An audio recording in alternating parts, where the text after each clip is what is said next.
de la maternité et de la paternité? Parce que tu l'as dit, mais tu n'as Mmh. pas dit ce que ça pouvait être, en fait. La fonction paternelle et la fonction maternelle sont 2 fonctions qui peuvent être occupées par les 2 parents.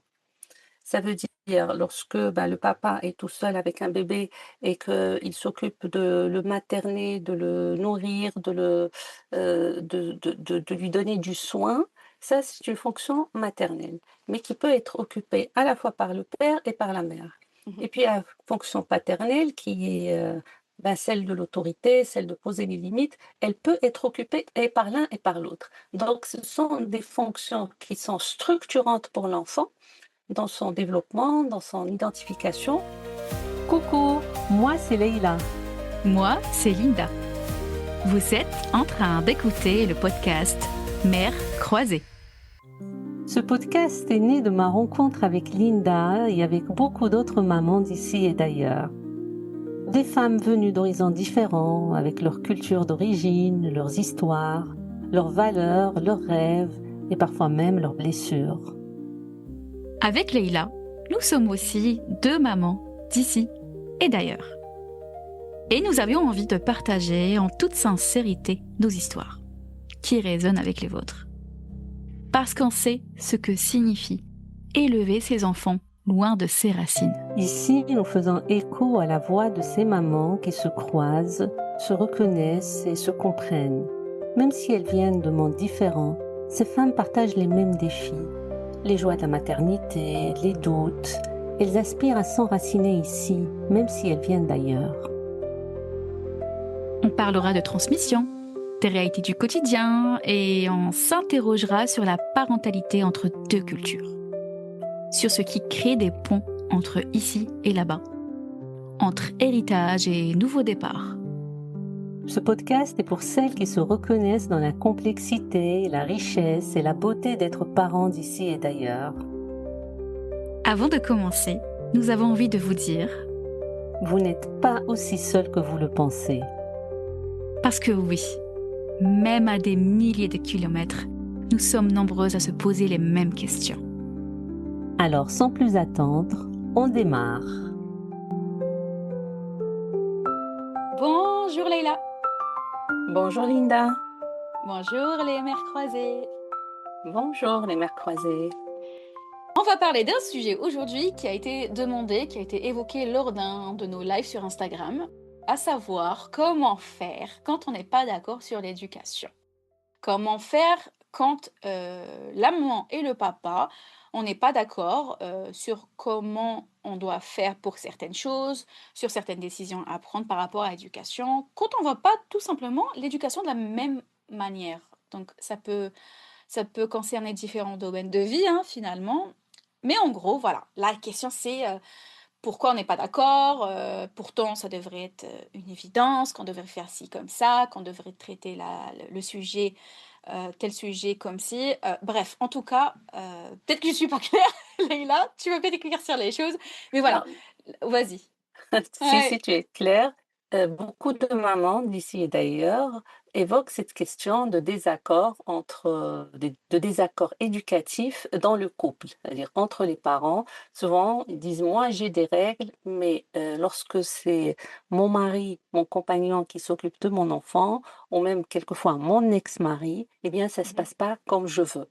Et ça crée des désaccords, ça crée des conflits dans le couple et beaucoup de mamans, s'en plaignent. Donc oui, c'est une question qui est très présente dans mhm, les échanges, avec les mamans d'ici et d'ailleurs, puisque dans ce cas-là on va dire d'histoire migratoire ou d'histoire d'immigration, il y a, les systèmes de valeurs. Il y a des valeurs, d'ici, les valeurs d'ailleurs et quelquefois, c'est les valeurs de la culture d'origine, versus, valeurs de oui. culture d'accueil. Donc et ça se pose même lorsque tous les 2 parents viennent d'ailleurs, je veux dire. Mais c'est ça, c'est que en On fait, retrouve ça, oui. Mmh. déjà, quand ça arrive, il y a de l'incompréhension, il y a de la Mmh mh. frustration, il y a des fois de la colère aussi quand ça se répète. Et comme tu dis, ça arrive aussi quand on vient de la même origine. Je veux dire, c'est pas parce qu'on vient du même pays, voire Mmh, même de la même ville, qu'on va avoir la mmh, même vision d'éducation par rapport aux enfants, qu'ils soient mmh mh, petits ou qu'ils soient ados. Ben, après, quand ils grandissent, mmh, quand on doit plus les guider ou pas, hein. Peut-être certains vont dire non, non, non, mmh, non, on impose nos règles, et l'autre qui disent non, on doit plus le guider, être présent. Voilà. Enfin, je pense vraiment que déjà, ça peut créer un vrai conflit dans le couple, hein, au fil mmh, du temps. Et aussi mmh après ce qui se passe par rapport à l'enfant, parce que l'enfant, il est souvent là, mmh, pas acteur justement, mais spectateur de ce qui se passe entre ses parents. Certains mmh évitent ce genre de conflit devant l'enfant, d'autres, bah, en fait, ça les dépasse. Donc, bah, l'enfant, il voit, hein. mmh. Oui, Donc, oui, bien sûr. voilà, Mmh il y mh, a tout ça comme question qu'on se pose bah, du coup, comment on fait? Parce que même, j'ai envie de te dire, même quand on est plutôt d'accord, à un moment donné, bah, ça arrive. Il y a une question tout à sur une fait. question, Oui. à un moment donné, Mmh. où on voit bien qu'on n'est pas d'accord, et des fois, moi je te le dis, hein, en général, on est d'accord, et si à un moment donné ça arrive, on n'est pas d'accord, je le regarde en mode: «Mais comment c'est possible là, qu'on soit pas Mmh. d'accord? On est censé être d'accord». Mmh. Alors j'imagine pas quand ça arrive dans des couples où la vision, de l'éducation est comment dire? Est très éloignée, parce que Mmh. notamment, parce que justement ils en ont pas parlé. Et je pense que ça vient aussi Mmh. de là. Qu'est-ce que tu en dis, Leïla? Ben, la parentalité, c'est une découverte, hein. Mmh. On ne n'est pas parent, on n'est pas préparé à être parent, on le devient. On le devient avec l'arrivée de l'enfant. D'abord, avec la rencontre du couple qui décide de fonder une famille, et puis avec l'arrivée de l'enfant. Parce que la parentalité, la naissance d'un enfant, elle réveille, elle active certains comportements, des choses qui ont été enfuies, Mmh. une vision de l'éducation, justement. Les normes éducatives personnelles se réveillent à ce moment-là, parce Mmh. qu'on a beau, euh, enfin, imaginer ou fantasmer sur, l'éducation qu'on va donner à nos enfants, mais dès qu'on l'enfant est là, on passe à l'action, on s'adapte, et on fait les choses presque d'une manière, intuitive, mais qui est vraiment imprégnée par les normes éducatives dans lesquelles on a grandi lors du pays d'origine. Mais ça ne veut pas dire qu'on n'évolue pas dans la vie. Bien sûr qu'on évolue, qu'on peut choisir un axe qui est en accord avec notre niveau d'évolution. Et j'ai envie de dire, la norme, c'est le désaccord. Être d'accord, et c'est l'exception. Parce que deux êtres qui sont, enfin le couple, ce sont deux personnes distinctes. Elles ont chacun son parcours, chacun sa vie, chacun son expérience de vie, et chacun sa position et son rôle dans le couple. Je veux dire, le père ou la fonction paternelle, elle a un rôle, et la fonction maternelle, elle a un rôle. Et les parents se sont construits à travers l'identification à leurs propres parents. Donc, on va dire, c'est tout à fait normal que pendant les premiers moments de parentalité, le parent lui-même se découvre en tant que parent, et le couple se découvre mutuellement en tant que parent. Donc qu'ils soient en désaccord, ou qu'ils ne voient pas les choses de la même manière, c'est tout à fait normal. Maintenant, ce qui peut être problématique, c'est comment traiter les désaccords. Parce que, le couple passe de couple, conjugal, Mmh. qu'il a eu le temps d'explorer et de stabiliser peut-être, Ou à pas, couple ou pas. parental, ou pas, voilà, un couple Hein, parental. Donc il faut oui. aussi faire la différence entre qu'est-ce qui est mis en jeu, de quoi on parle. On ne parle Mmh. pas de couple conjugal, parce que le couple conjugal peut être en accord ou pas sur certaines questions, mais le couple parental persiste. Je veux dire, même lorsque le couple conjugal se sépare, le couple parental persiste. Les deux parents restent les deux parents de l'enfant. Je commencerai par dire qu'il ne faut pas avoir peur du désaccord. C'est presque la norme. D'abord, en prendre conscience, et puis plutôt focaliser sur la manière de gérer le désaccord, ou de l'accepter et puis de vivre avec. Tu sais, quand tu as dit, on ne n'est pas parents et on a une certaine, vision de comment, on va élever, nos enfants, déjà, pour moi, c'est complètement vrai. OK, Mhm. on ne n'est pas parents, ça on le sait, mais c'est vrai qu'on a une certaine vision de comment on voudrait que ce soit dans notre foyer, comment on voudrait que nos Mhm. enfants soient, comment on voudrait les élever, ce qui sera permis, ce qui sera interdit, les règles, nanani, hein. La réalité, elle est tout autre. La réalité, parce que c'est la réalité du Mhm. quotidien. Il y a la personnalité des enfants, ils ont leur propre caractère. Il y a Mhm. l'autre parent, hein, qu'on ne connaît pas forcément Mhm. d'avance quand on commence à réfléchir au C'est fait d'avoir ça. des enfants. On connaît le compagnon et puis on découvre le parent. Voilà, c'est ça. Mhm. Et que même nous, hein, moi, je me Mhm. suis Mhm. découverte autrement que ce que j'imaginais en tant que mère. Tout Je à pouvais fait. Oui. percevoir certaines choses, certaines manières Mhm. d'être, de comment je voudrais être avec mes enfants, mais en Mhm. réalité, enfin, je ne suis pas du tout comme j'avais imaginé. Déjà, moi, en tant que mère, alors là, eux, mes enfants, enfin, c'est des êtres à part entière. Donc, Mhm. ce que tu imagines par rapport à ce que tu veux établir comme règle, bah, ça va pas Mhm. forcément marcher parce qu'il y a eux en tant qu'individus, il y a leurs réactions, Mhm. leur manière d'être. Donc, on peut imaginer ce qu'on veut déjà, ça ne sera pas Mhm. forcément comme ça. Et peut-être C'est même ça. loin de, loin de ce qu'on a imaginé. Ce qu'il faut pas oublier, c'est que les parents d'ici et d'ailleurs, qui sont venus d'une culture différente, qui ont vécu ce processus d'immigration, ils viennent avec des valeurs et ils sont traversés aussi par des enjeux tels que la perte, tels que la transmission. Ils ont ce souci de transmission et de loyauté envers la culture d'origine. Mais le mot juste, c'est plutôt la dette. Comme ils ont pris Hmm. cette décision d'immigration, de partir, ils vivent ce devoir de transmission d'une façon un peu Mais je vois très bien, écoute, pas on peut... facile à Mhm. porter, je veux dire. C'est comme c'est une dette, ça devient presque une dette C'est un et devoir, voilà. je Et, leur dois ça, je dois ça à mon pays, je dois ça à mes parents. C'est et la puis moindre des choses. mais surtout, je dois assumer ma décision de quitter, Mhm. de m'éloigner de la tribu, comme on en a parlé la dernière fois, parce que on vient tout de même d'une structure ou d'une organisation sociale très tribale Mhm. dans laquelle on était presque, on avait des devoirs envers la tribu parce que Mhm. c'était ça ce qui nous, qui assurait notre sécurité. Et le fait d'avoir quitté, le fait d'être parti, tout ça, bon, souvent c'est des processus inconscients, mais Mhm. qui augmentent, on va dire, ce sentiment de dette envers les origines. Ça s'active lorsque les enfants arrivent. Oui, en fait, ça fait comme si, OK, d'accord, je suis partie loin, mais je fais toujours partie des vôtres. Et mes enfants font Mhm. quand même partie des vôtres, même s'ils sont nés ici. Ils sont des nôtres. C'est comme si, quelque part, tu veux prouver que bah, tes enfants, c'est pas des étrangers. Ils sont des vôtres. Mais C'est ça? oui, mais d'abord toi-même, parce que Mhm. quand tu décides de fonder une famille loin de la terre d'origine, Mhm. ou enfin loin de ton pays d'origine, forcément tu passes par des étapes d'intégration. En fait, voilà, tu découvres un nouveau pays, tu découvres de nouvelles valeurs, tu découvres de nouvelles normes, et à chaque fois que tu adoptes les nouvelles, ou tu t'intègres, Mhm. ou tu acceptes des règles de vie, de nouvelle vie, ça veut dire Oui, tu que tu en abandonnes. perds, voilà, que tu en perds parce que ben, elles ne te servent plus à rien.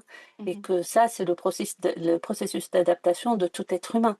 Je veux dire, l'adaptation, c'est ce qui a permis à l'espèce de rester, de continuer à exister. Je veux dire, l'être humain, il est programmé génétiquement pour s'adapter à l'environnement qui change. C'est ça ce qui perpétue l'humanité, on va dire, l'être humain. C'est-à-dire, l'être humain dans son histoire, dans l'histoire de l'humanité, il a été toujours confronté à un environnement en évolution. Et il devait à chaque fois s'adapter pour pouvoir vivre, pour survivre. Donc, forcément, c'est vrai qu'on n'est plus confronté aux dangers de Mhm. l'entrée historique, mais en tout cas, le système d'adaptation est toujours là. Et bien sûr, quand tu changes de pays, tu changes tout et tu t'adaptes. Et plus tu intègres de nouvelles règles dans ta vie ou de nouvelles valeurs, plus tu en perds. Et donc, il y a un processus de perte, il y a un sentiment de perte de quelque chose qui t'a construit. Et ça demande un peu de temps pour, euh, pour l'accepter. Et puis, Et tout dépend aussi de l'environnement dans lequel tu vis. Est-ce que c'est plutôt quand je dis environnement, c'est vraiment l'environnement social. Est-ce que c'est sécurisant? Parce que souvent, il faut pas oublier que, en tout cas, c'était souvent le cas avant, les histoires d'immigration, c'était des immigrations économiques. Voilà. Donc, elles étaient marquées par la précarité, par certaines difficultés donc sociales. Ce qui fait, ce n'était pas facile. Le conflit dépassait le parent et le rôle du parent. Donc forcément, ça crée des tensions dans le couple autour de ce qu'on veut garder et ce qu'on veut céder. Et donc, tout ça pour dire que déjà dans le conflit parental par rapport à la vision d'éducation, il y a déjà 2 volets. L'éducation Mmh. tout court, j'ai envie de dire, qu'on soit même si on est dans le pays on est né dans le même pays, voire même dans la même ville et qu'on a été élevé certes Mmh. par 2 familles différentes, avec des vécus C'est ça, les différents. normes Déjà, il éducatives. y a Voilà, c'est ça les et il y normes a l'autre volet éducatives, du oui. fait qu'on vient Mmh. d'ailleurs et donc il y a cette histoire d'adaptation, d'intégration qui se joue Les et valeurs, oui. donc Mmh. Mmh. déjà, entre 2 parents, on n'évolue pas de la même Mmh. manière, on n'a pas forcément envie aussi, de s'intégrer à la même vitesse ou qu'on n'y arrive pas. Enfin, il y a l'envie Voilà, et c'est plutôt voilà, le pouvoir. et On le peut avoir pouvoir. envie, mais on a plus on ne peut pas, on a besoin de Mmh plus de temps. On n'évolue pas au même rythme, on va dire. mh. Mmh. Et donc, là, il y a un autre volet donc de comment fixer certaines règles en accord. Mmh. Déjà se mettre d'accord, entre dans le couple parental, OK, c'est quoi du coup la règle? Qu'est-ce qu'on permet? Qu'est-ce qu'on permet pas? Qu'est-ce qui devient la norme dans notre famille ou pas? Et Mmh. c'est vrai que je ne le vis pas personnellement parce que mes enfants sont dans la période, on va dire, enfance, qu'on n'est même pas arrivé à l'adolescence. Mais bien sûr, forcément, on entend des histoires, toi encore plus que moi parce que tes enfants sont plus grands, parce que tu es thérapeute et que il y a plein de familles qui viennent te Mmh. voir pour, notamment, j'imagine, ces sujets-là. Mmh. Mais la question derrière, finalement, c'est, heu, on fait comment? Parce que, OK, Mmh. D'accord. Mmh. est-ce qu'on peut en parler devant les enfants? Est-ce qu'il y a le conflit devant Mmh. les enfants ou pas?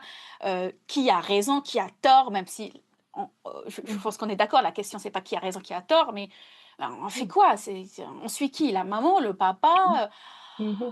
Après moi j'ai ma D'accord. vision des choses, je vais J te la dire, tu vas me dire ta vision des choses et je te dirai la A mienne. avant Vas-y, avant vas-y, vas-y, avant, vas-y. tu as dit: «On suit qui?» On suit qui? Maman Ah! ou papa? Alors que là, Oui. je ne peux pas laisser cette phrase, en fait. Je peux pas laisser passer Oui, mais je cette te l'ai phrase. dit parce que je sais Si, qu'il y en a ouais, beaucoup, tu sais, dans le couple, il y en a toujours un qui veut un petit peu imposer sa mmh, vision des choses, sa vision d'éducation d'accord, et mmh, il y a toujours un qui dit: «Ouais, mais c'est moi qui ai raison, on va faire comme je veux» et puis, le conflit naît. Vas-y. d'accord. Quand Mmh. tu me dis, «On suit qui?»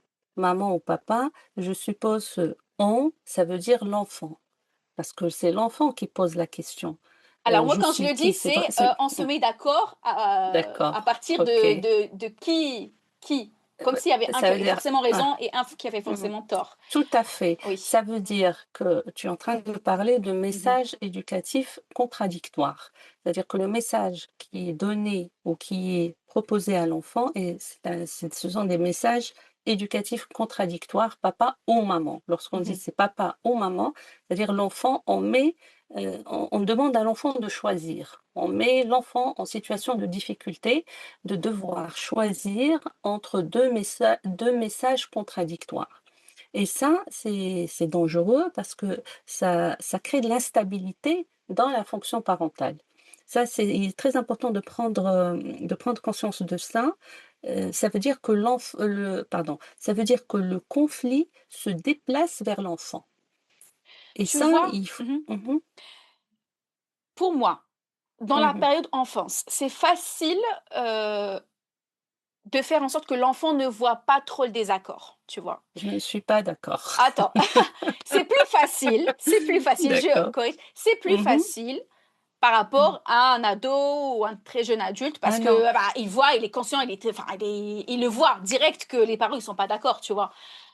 Enfant, il y a moyen de discuter autrement, de faire en sorte que l'enfant ne voit pas, à moins que de se laisser complètement aller et que, voilà, d'en parler devant l'enfant en mode, conflit, quoi. Vas-y, Ouais. dis-moi? Bah, on en a parlé, et il y a des Oui. transmissions inconscientes. Mhm. Il y a des transmissions qu'on ne maîtrise pas. Mhm. Et souvent, lorsqu'on dit l'enfant n'est pas encore ado pour comprendre, en fait, l'adolescence, on a fait un épisode sur l'adolescence, on a dit que l'adolescence, c'est vraiment la phase de la deuxième chance. Mhm. Ce qu'on sème pendant l'enfance, on le cueille pendant l'adolescence. S'il y a des accords, s'il y a instabilité, tout ça, c'est semé très très tôt et l'enfant en prend conscience. Je vais préciser 3 points importants qui concernent la fonction parentale. Quel est le rôle des parents? Parce que cette fonction, il faut vraiment faire attention à ne pas la fragiliser. Et elle peut justement être fragilisée par ces conflits. Ces conflits dans lesquels les parents s'impliquent personnellement. J'ai bien spécifié qu'il y a le couple parental, Mhm. le couple conjugal. Et la parentalité, c'est une fonction. Et donc, à quoi sert la parentalité? Quels sont les points importants dans la parentalité? D'abord, on a parlé de l'autorité. Il existe l'autorité parentale, c'est une Mhm. autorité qui est partagée entre les deux parents. Avant, c'était l'autorité paternelle. Aujourd'hui, c'est l'autorité parentale, ça C'est veut encore le dire cas dans à certains pays. égalité. Voilà. Mais en tout cas, dans la loi, dans la fonction parentale, il y a la fonction d'autorité qui est partagée par les deux parents. Et puis, socialement, il y a cette fonction de transmission. Et les deux parents transmettent, chacun Mhm. de leur côté, l'histoire familiale. Et puis, bien sûr, avant tout, il y a la fonction de protection. Ça veut dire protéger son enfant et en prendre soin. Et c'est toutes ces, par exemple, ces 3 fonctions-là, elles sont très précoces. C'est dès la naissance de l'enfant et c'est des choses que l'enfant ressent. Ça structure l'enfant.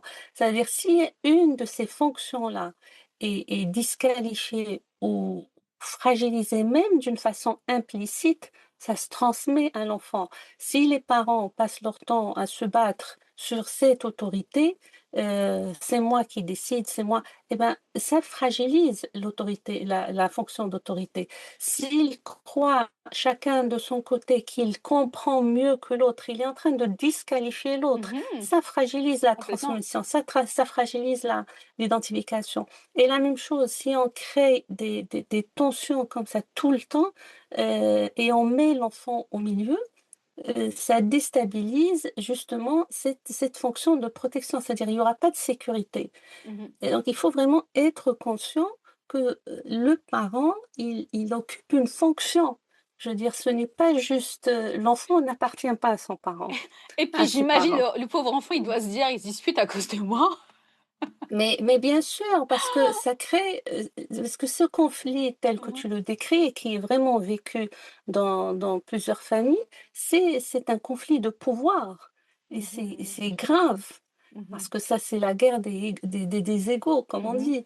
Heu, la symétrie, enfin, l'autorité parentale donne une symétrie du pouvoir dans la famille. C'est-à-dire chacun doit déjà euh, considérer l'autre comme Mhm. un partenaire.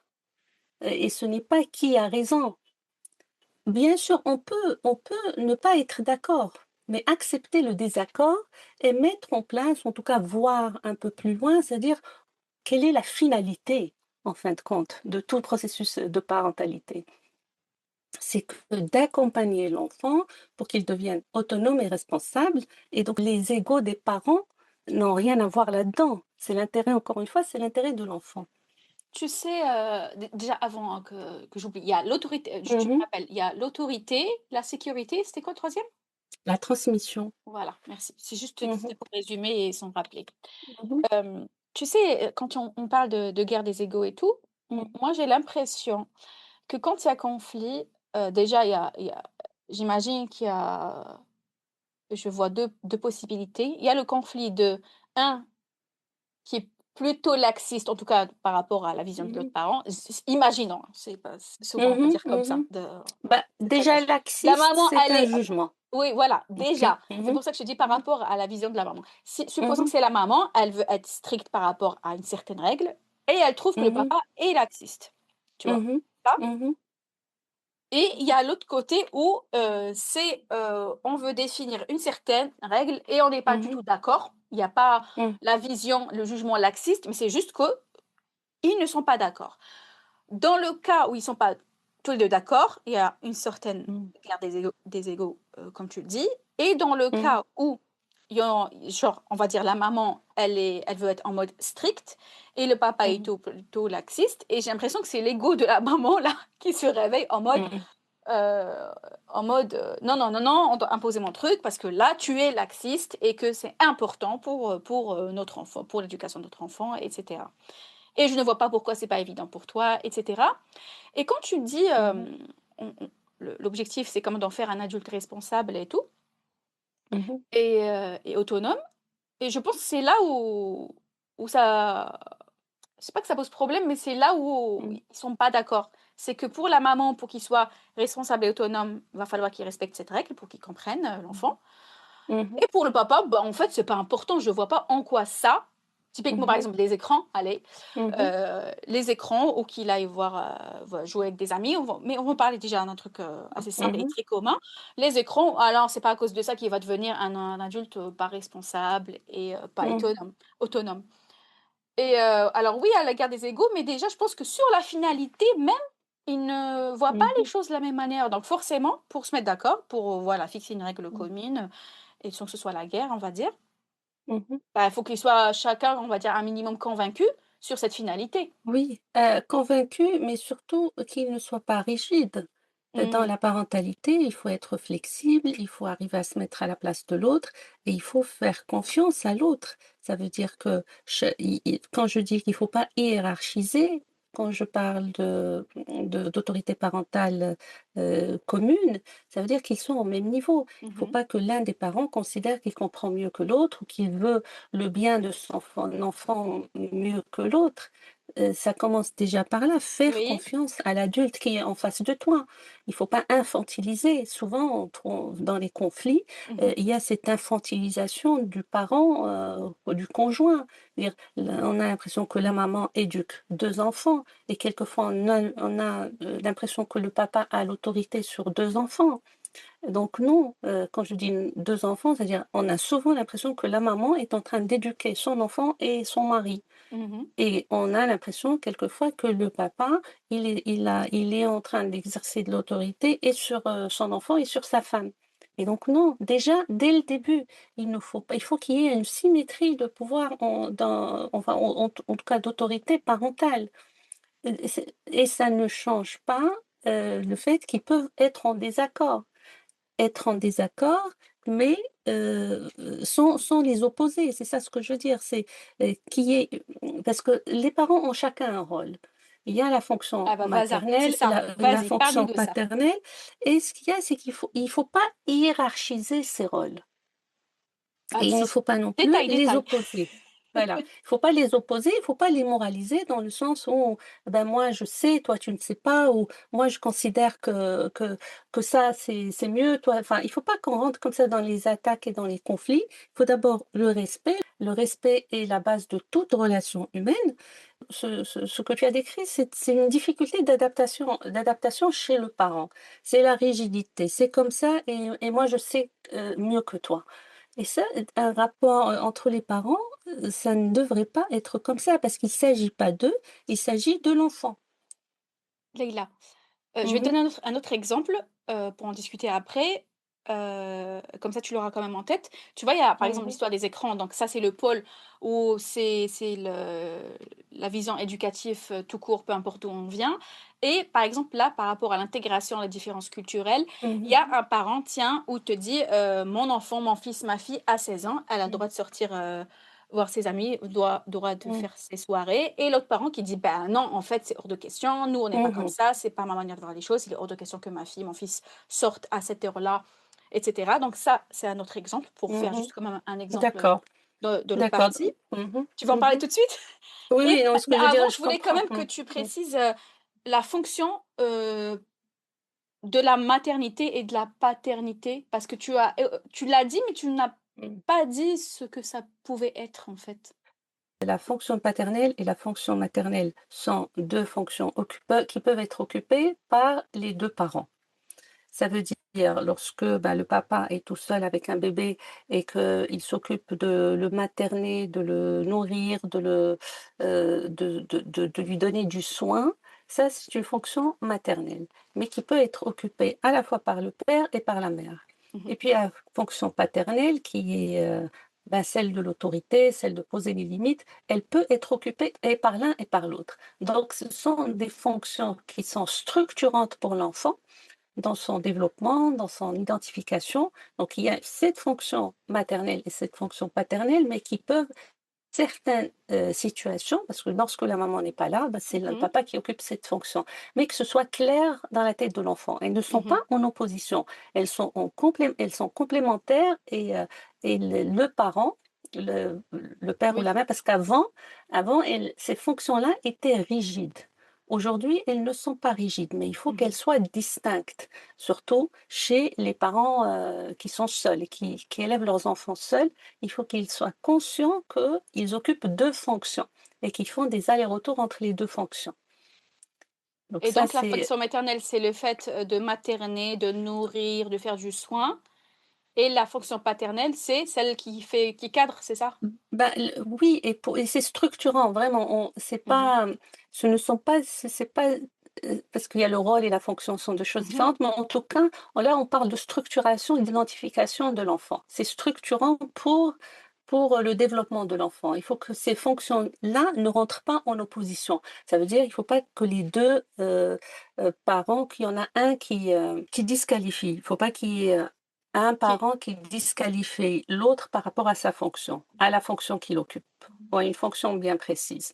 Donc, oui, tu m'as demandé genre, des par exemple: «Ah mais non, mais ton papa, il t'a acheté des jouets alors que c'était pas le moment, j'étais contre ce qu'il t'achète ce jouet-là et il l'a acheté quand même». Un Heu, truc comme bah, ça? en fait, que ce soit adressé comme ça à l'enfant, C'est c'est pire très que tout. grave.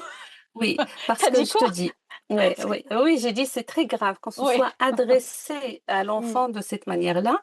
Là, tu m'as posé la question sur les règles. Lorsque Mmh. les parents ne sont pas d'accord, sur les règles éducatives et tu as donné comme exemple, la télé ou les sorties. Mmh. D'accord? D'abord, il faut que les parents entre eux, heu, soient conscients et adhèrent à ce concept de coparentalité. C'est-à-dire on est tous les 2 parents et parce que souvent, il n'y a pas cette conscience que nous sommes tous les 2 capables Oui. et chacun de nous a sa part à apporter, dans l'éducation de l'enfant. Et qu'on pourrait, juste se poser et ne parler que de ça d'une façon personnelle. Voilà comment je vois les choses. Ce qui est sûr, c'est que tous les parents veulent le bien de leur enfant. Ça, c'est la priorité. C'est que tous les parents cherchent l'intérêt de l'enfant, veulent le protéger. Heu, il y a plusieurs domaines. Il y a des domaines qui sont négociables, on va dire des règles qui sont négociables et Mmh. d'autres dans lesquelles, il faut de la flexibilité. Il faut que l'autre parent, il faut tolérer que l'autre parent ne voit pas les choses de la même manière. Donc il y a des règles qui sont, non négociables, parce que quand on parle de sécurité de l'enfant, il y a plus de négociation. Dès qu'il s'agit de quelque chose, qui met en danger l'enfant, il n'y a pas d'adaptation possible. Mmh. Donc s'il s'agit de la sécurité, par exemple, ça, c'est une règle non négociable. Le respect. Par Mmh. exemple, le respect, c'est une règle non négociable. On n'accepte pas qu'un enfant manque de respect à l'un des parents ou à un adulte ou même à son ami. Enfin, il y a des règles comme ça non négociables. Après, la scolarité. La scolarité, c'est une règle commune, bien sûr, elle fait partie des règles communes entre les deux parents, mais elle peut être un petit peu négociable. Ça veut dire les parents peuvent voir les choses différemment. Et donc, à ce moment-là, il faut un peu de flexibilité, d'adaptation et prendre le temps d'écouter l'autre et de se mettre à sa place et tout le temps se mettre à la place de l'enfant. Les loisirs, ce sont par exemple, des règles communes. Tous les 2 parents, font la télé, par exemple, mais qui sont tout à fait, négociables. Enfin, les loisirs, ça rentre, dans la zone des choses qu'on peut négocier et qu'on peut adapter. Je veux dire, ça s'adapte en fonction. Tous les deux parents ne peuvent pas être d'accord sur les loisirs. C'est normal. Il y a certaines règles Oui. non négociables et d'autres où il peut y avoir des adaptations possibles. Tu vois, déjà quand on a parlé du fait d'être laxiste et tu as dit, tout à l'heure, déjà ça Mm. c'est un jugement. Moi j'imagine tout de suite, supposons, hein, que c'est la maman qui Mhm. trouve que le papa est laxiste, j'imagine tout de suite la maman là qui nous écoute, qui dit: «Bah oui, je juge parce qu'il est laxiste, parce qu'il se rend pas compte, parce qu'il veut pas se casser la tête et donc il lui donne la télé pendant des heures» et cetera. Mhm. Donc en termes de loisirs, tu dis: il «Faut être flexible», mais là Mhm. encore, je pense que de toute façon, tout passe par une discussion et on se met d'accord et on se tient à cette règle et on est quand même flexible sur cette règle dans le sens où on en rediscute. Ça marche pas, on en rediscute pour trouver enfin là où on est d'accord et là ça nous convient tous les deux et que ça convient à l'enfant aussi finalement, Ben, tu vois. il y a discussion et discussion. Quand on dit on ne rediscute, ça veut dire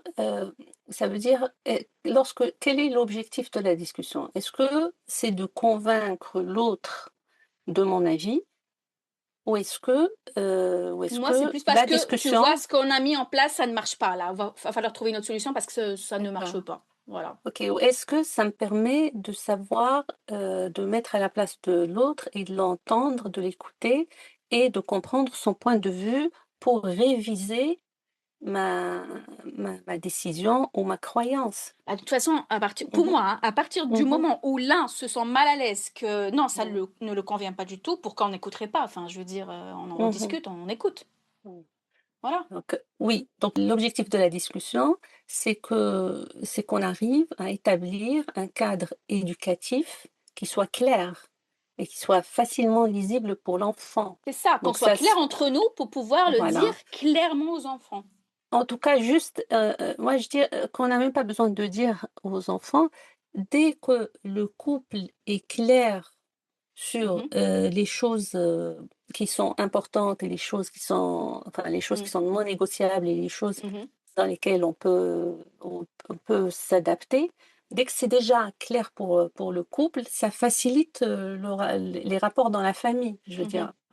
Heu, à ce moment-là, il y a plus de conflits finalement. Mmh. Ça évite les conflits dès qu'au niveau des parents, les choses sont claires Oui. et ça commence par le respect, il y a pas de hiérarchisation, parce qu'il faut quand même protéger les enfants de ce qu'on appelle les manipulations invisibles. Mmh. C'est vraiment destructeur pour l'enfant parce que ça le met dans un conflit de loyauté, ça crée des coalitions Bien au sûr. sein de la famille et ce n'est pas du tout constructif ni bénéfique pour l'enfant. Quand tu sais, quand je disais, le dire aux enfants, c'est dans le sens où quand il y a besoin d'annoncer la règle, bah, qu'on annonce la Mmh. même règle, tu vois? Oui, oui, oui C'est et puis surtout ça, mmh, ouais et je mmh, voulais revenir aussi, mmh, tu sais et j'en ai parlé dans un épisode de podcast, tu as dit: «Ce qui n'est pas négociable, c'est ce qui atteint la sécurité ou danger». mmh, J'en ai parlé, je vais le répéter ici, mmh, parce qu'encore une fois, bah, par exemple, par rapport aux sorties, mmh, à quel âge et jusqu'à quelle heure, bah, la maman peut se dire: «Tiens, c'est dangereux», alors que le papa, il dit: «Mais attends quand même, non, enfin, ça va, tu fais confiance à ta fille, à ton fils et il y a pas de danger réel, il y a le téléphone». Tu vois? Il y a déjà par rapport à la notion de danger, ils mmh, n'ont pas la même vision du danger par rapport à leur vécu, par rapport à leurs valeurs, parce que qu'est-ce que ça veut dire danger? Est-ce que le danger, c'est qu'il arrive un vrai accident, par exemple, de la route? Ou mmh, est-ce que le danger, c'est que, il y ait trop de garçons et que bah, du coup, elle est un petit ami alors que la maman, elle veut pas qu'il ait un petit ami à cet âge-là, et cetera, et cetera. Tu vois? Déjà, mmh. la notion même de danger C'est ça. n'est pas Mmh. la même. Tu parles de la cohérence symbolique. Là, ce Mmh. que ça symbolise comme sens, Mmh. oui. Déjà, il faut que les parents arrivent à la cohérence symbolique du danger, de l'autorité, de toutes ces choses-là, de la sécurité. Oui, bien sûr. Il faut qu'ils d'abord que oui, que ça soit cohérent chez eux, entre eux, avant que ça se transmette à l'enfant. Tout à fait. Mmh. Voilà, je voulais en parler Mmh. Oui, mais parce pour les que sorties, hein, ouais, c'est hein? c'est un point intéressant par rapport aux sorties. Les sorties et toutes les décisions, en fait, il faut prendre en considération l'âge de l'enfant et l'impliquer parce que dans les sorties, à partir du moment où l'enfant réclame des sorties, C'est-à-dire qu'il est arrivé à un âge avancé pour qu'il exprime, ou en tout cas qu'il revendique, j'allais dire, De son droit de l'indépendance? sortie. Le mot juste, ce n'est pas droit, c'est le besoin. C'est-à-dire prendre aussi le temps d'écouter le besoin de l'enfant lorsque on pose des règles et on pose un cadre en fonction du stade de développement.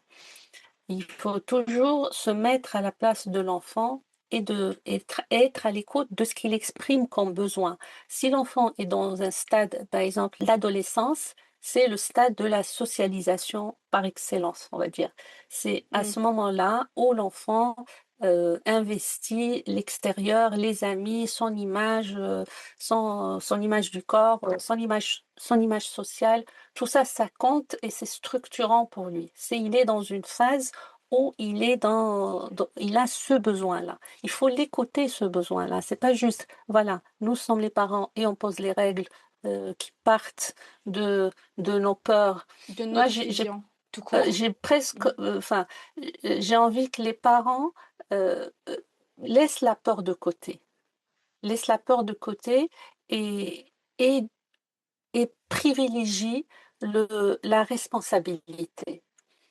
La responsabilité, ça veut dire qu'est-ce que je suis en train de faire? Oui, il y a des choses qui me font peur, mais qui sont structurantes pour l'enfant. Donc, donc je contrôle ma peur parce que ma peur permettra, si je contrôle ma peur, ça permettra à mon enfant de s'émanciper ou d'aller de l'avant. On a tous peur de la mer, par exemple. On a tous peur de la noyade. Et ça ne veut Mm. pas dire que je vais empêcher mon enfant d'apprendre à nager ou d'aller à la plage ou de... Voilà, nos peurs peuvent, on va dire, bloquer ou perturber l'évolution de nos enfants. Donc, être conscient de sa propre peur et partir de la responsabilité. Cet enfant a besoin d'apprendre à vivre en société, à commettre des erreurs, à apprendre de ses erreurs, à faire les choses par lui-même pour son bien. Donc, moi, je le dis souvent aux parents, lorsque l'enfant apprend à marcher et quand il apprend à monter les escaliers, ça fait une peur bleue aux parents. Mm. En maman, elle préfère, mais il y en a même qui préfèrent porter l'enfant plutôt que de le laisser monter les escaliers. À chaque fois alors que l'attitude idéale, on va dire, c'est de laisser l'enfant euh, essayer de monter les escaliers et se mettre juste derrière lui. Et Mhm. pas sur le même escalier et surtout ne pas lui tenir la main. Juste le sécuriser derrière au cas où. Surtout ne pas lui tenir la main parce qu'il sera, ce qu'il va enregistrer comme message, c'est je ne peux rien faire tout seul. J'aurai toujours besoin d'aide. Donc rester derrière discrètement. Et c'est la même attitude que le parent doit poursuivre avec son enfant dans son développement et toujours poser la question, ce que je fais, est-ce que je suis prêt à le faire toute ma vie? C'est-à-dire, Mhm. si je suis tout le temps derrière lui, est-ce que je le serai toute ma vie? Si je porte le cartable de mon enfant, je dis souvent ça à la rentrée en primaire, je dis ne portez pas le cartable de l'enfant. C'est toi qui me l'as dit? Laissez, Je l'ai dit récemment à une maman, je lui ai dit, quelqu'un m'a ouais, dit. Je sais pas ouais, si c'était toi. ouais, Si ne tu le portez pas le portes, cartable. voilà, c'est ça. Ouais. Donnez aux enfants des responsabilités, faites-leur confiance, soyez le plus discret possible et prenez le temps de réguler vos émotions.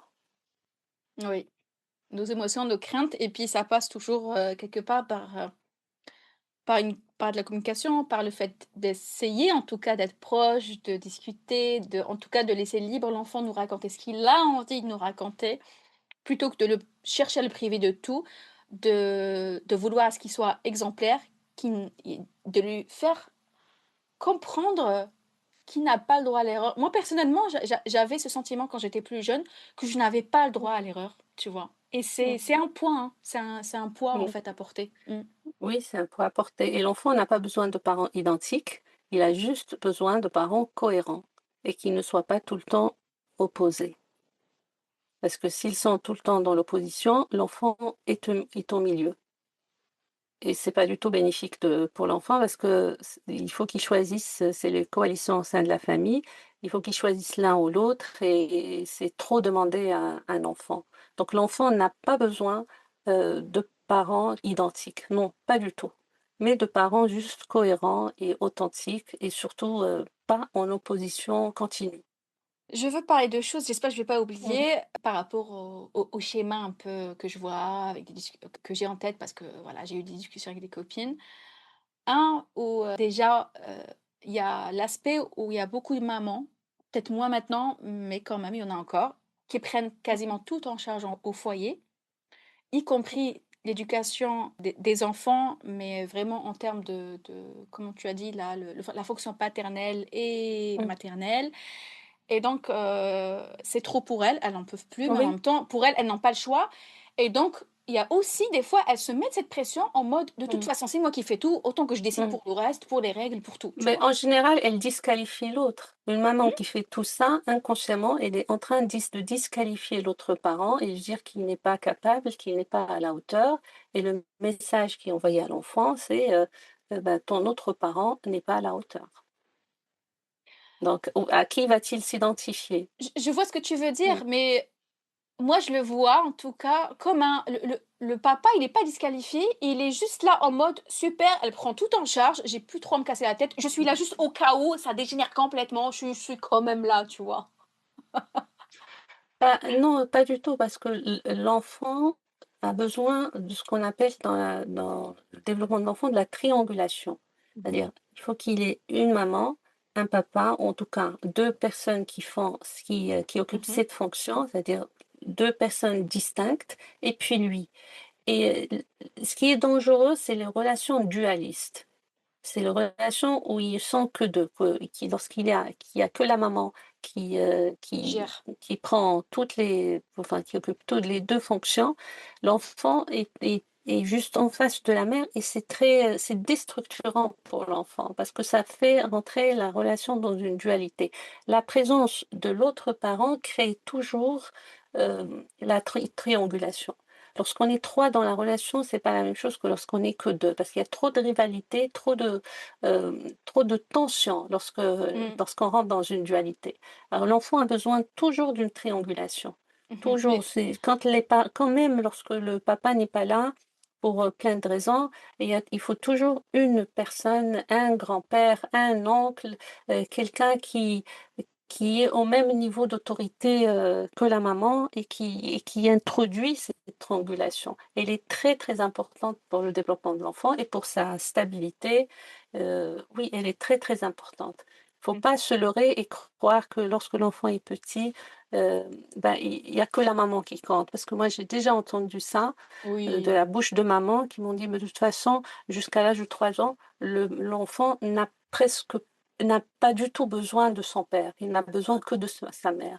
Ouais, là, Et clairement, il est disqualifié. Là, clairement, c'est d'un dit, point hein. ouais, d'un Mmh. point de vue symbolique, c'est très, très grave d'un point Mmh. de vue symbolique. C'est-à-dire quoi? C'est-à-dire que, ce c'est vraiment très grave. C'est-à-dire cette maman a fait ce bébé toute seule. Et que le papa n'est pas du tout présent, en fait, dans la vie de C'est, son enfant. Ouais. dans le même voilà, symboliquement, c'est destructeur. Mais même pour elle, hein, pas que l'enfant, je veux Mmh. dire. Mmh. Bah, elle s'en plaint plus tard lorsque ça devient difficile, mais on a beaucoup qui prennent cette décision par maladresse, par ignorance, on en a parlé de ce sentiment de superpuissance, hein. C'est la parentalité, active ce sentiment de pouvoir absolu. Je ne vois pas une autre, situation dans laquelle un être humain se sent autant puissant que, d'être en face d'un enfant qui dépend, heu, de Mmh. toi à 100. Ça c'est, ouais. Ouais. Et j'en arrive à l'autre schéma justement, Mmh. qui découle du premier et j'en ai parlé tout à l'heure justement, c'est une copine Mmh. qui me l'a dit, du fait d'avoir, par exemple, une maman qui prend tout en charge parce que c'était souvent Mmh. quand même le cas en tout cas, en Algérie, c'est les Mmh. papas sont là, hein, mais c'est maman qui fait tout et lui, il est au cas où là, voilà, Mmh. pour les Mais petites choses. que ce soit en Algérie ou dans la Oui, culture maghrébine, je pense, hein, tu me oui. contredis si c'est pas le cas, Mmh. malgré que physiquement, on va dire, la maman était beaucoup plus présente, Mmh. mais, dans, le discours de la mère, le papa est toujours là.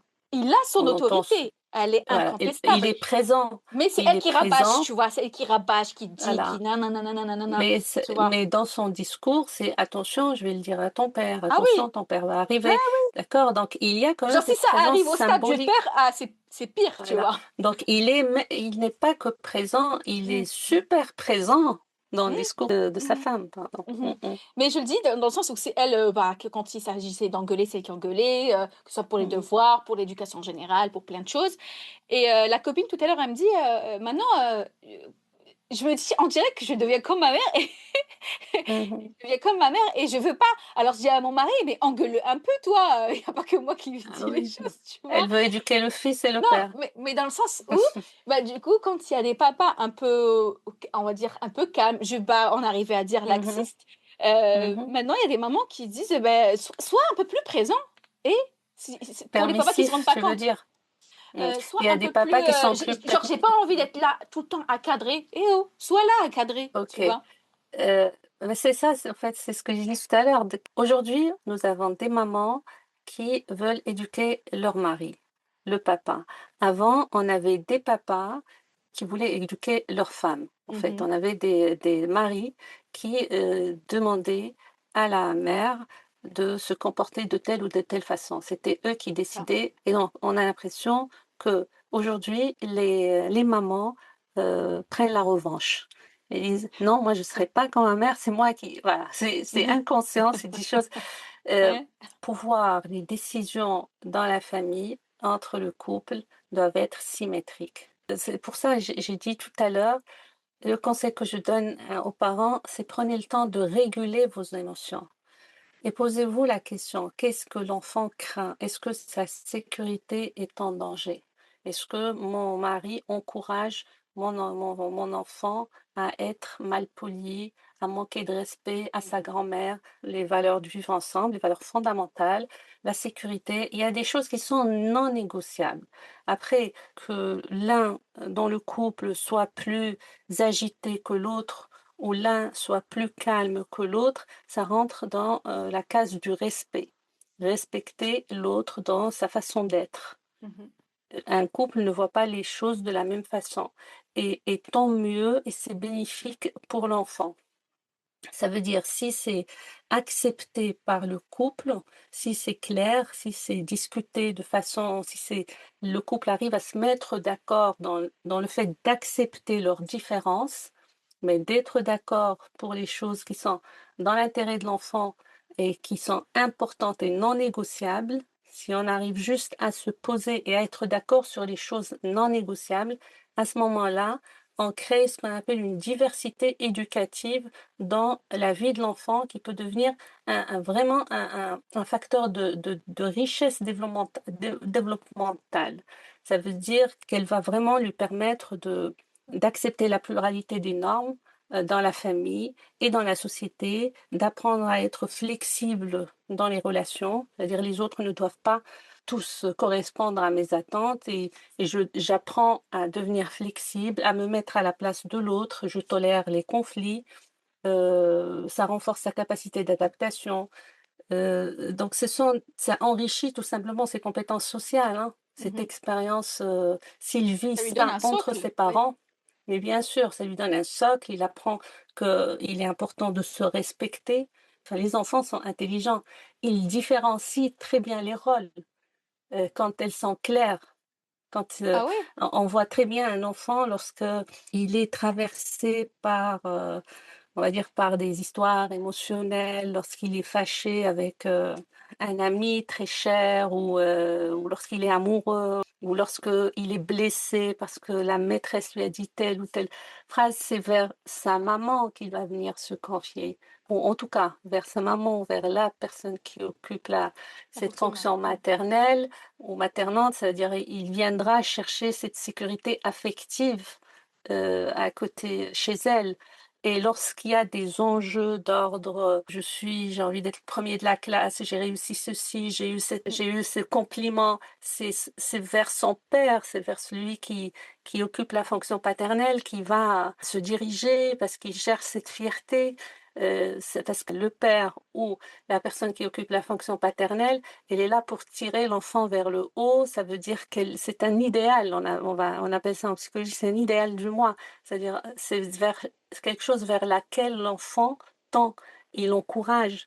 Et, euh, et Linda, je pense que tu seras d'accord avec moi, certains enfants, ils acceptent certaines remarques de leur père, mais ils ne les acceptent pas de la mère.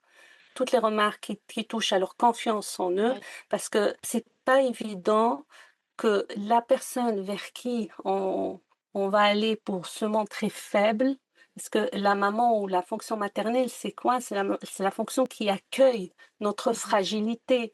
On se permet de montrer tous nos défauts, nos fragilités, notre vulnérabilité à cette personne parce qu'elle sécurise. Si cette personne connaît toutes nos fragilités, c'est pas évident de lui montrer qu'on est fort, qu'on a Et réussi cet vice-versa. examen. Et donc, c'est pour ça que je dis, il faut vraiment être conscient de ces deux fonctions. Même lorsque un seul parent occupe les deux fonctions, il faut qu'il gagne en flexibilité de passage d'une fonction à l'autre, parce que l'attente de l'enfant n'est pas la même. Lorsqu'il s'adresse à la fonction paternelle, euh, c'est pas la même chose que lorsqu'il s'adresse à la fonction maternelle. L'enfant le fait instinctivement, mais pas la même attente. Quand il attend un encouragement, c'est pas la même chose que lorsqu'il attend de l'empathie. Donc c'est tout un art, la parentalité. Moi, j'en parle avec passion parce que tous les jours, je découvre des facettes de la parentalité. Mais c'est ça, merci, parce que la parentalité, finalement, c'est pas juste cadrer, donner des règles, c'est aussi beaucoup d'écoute, d'empathie, Mhm, que l'enfant se sente dans cette sécurité et cette mhm, possibilité de parler, de se confier à ses parents. En tout mhm. cas, c'est ma vision Oui, et des choses. puis bien sûr, mais comme Voilà. je t'ai dit, Ouais. cette histoire de papa qui n'était pas très présent, mais très présent dans le discours de la mère, Mm. finalement, la fonction symbolique du père, là, elle a été posée, parce que Mhm. c'est à ce père qu'on voudrait plaire. C'est lui le modèle. Dans ces familles-là, souvent, c'est vrai, le père, il est craint, mais en même temps, l'enfant a envie de lui ressembler. L'enfant ne veut pas le décevoir. Donc, la fonction, elle est là. L'enfant, au fond de lui, il se dit, ma mère peut tout accepter. Et tant mieux, c'est sécurisant. Mhm. Et puis, papa, il est plus exigeant. Et donc, tant mieux qu'il puisse avoir les deux. C'est une richesse pour l'enfant. Ouais. Bon, c'est bientôt la fin là. J'ai envie de rajouter quelque chose. Oui. Les deux parents, là, quand on sent qu'il y a un truc qui va pas, quand on n'est pas d'accord sur une certaine règle, sur quelque chose que l'enfant demande, euh, donc on se pose pour discuter et peut-être Mhm. même Et voilà, aussi, qu'il y a quelque chose oui. qui est arrivé, hein, il y a pas forcément une demande, il n'y a pas forcément une règle qui a été enfreinte une fois. C'est juste qu'on ressent ce Mm. besoin que là, là, ça va pas. Là, je suis pas d'accord sur comment ça fonctionne. Oui, Bah, juste se poser et discuter. oui, c'est bien de dire devant l'enfant, on a besoin d'en discuter entre adultes. C'est ça, quand on ne sait Même pas, par lorsqu'il exemple. s'agit d'un Voilà. désaccord, voilà, Mhm. lorsqu'il s'agit d'un désaccord en présence de l'enfant, prendre le temps d'en discuter entre adultes et le dire à l'enfant. Mhm. Dire, on a besoin d'en discuter entre adultes. C'est ça. Et donc, Mm. je revenais au fait de, plutôt que d'être encore une fois dans cette accusation, de fait d'infantiliser Mhm, l'autre, de dire juste, j'ai besoin de ci, de ça. J'ai besoin que ce soit plus clair. J'ai besoin de, voilà, de parler vraiment de son besoin, de son ressenti, plutôt d'être juste dans mhm, l'accusation. Parce que de toute façon, dans tout conflit, dans toute discussion, si on part sur de l'accusation, on va pas mm, avancer. Ça va faire justement le conflit. Alors que nous, tout ce qu'on veut, c'est s'apaiser, être apaisé et trouver une mm. solution, un accord. Oui, Voilà. une alliance coparentale. Alliance. Voilà ce que Voilà. j'ai envie de dire à la fin, c'est vraiment une alliance coparentale. Voilà. Très bien. Donc, mesdames, messieurs, je pense que vous avez des discussions à avoir entre vous. Vous avez forcément des choses, je pense, toute cette discussion qu'on a eue avec Leïla, ça vous rappelle forcément des moments de vos vies, certaines règles, certains désaccords. Donc, j'ai envie de vous dire, c'est le moment d'en parler. Hein. Posez-vous un moment. Exactement. Oui. Oui. On apprend les uns des autres, non? Donc, continuez à nous écrire, envoyez ce podcast aux personnes que vous connaissez et que vous pensez que ça peut les intéresser. Abonnez-vous à notre chaîne YouTube, écoutez-nous sur Spotify également, et puis il y a toujours notre page Instagram, Mères Croisées. Très bien, on vous dit à très bientôt. À bientôt, les Mères Croisées. Bye.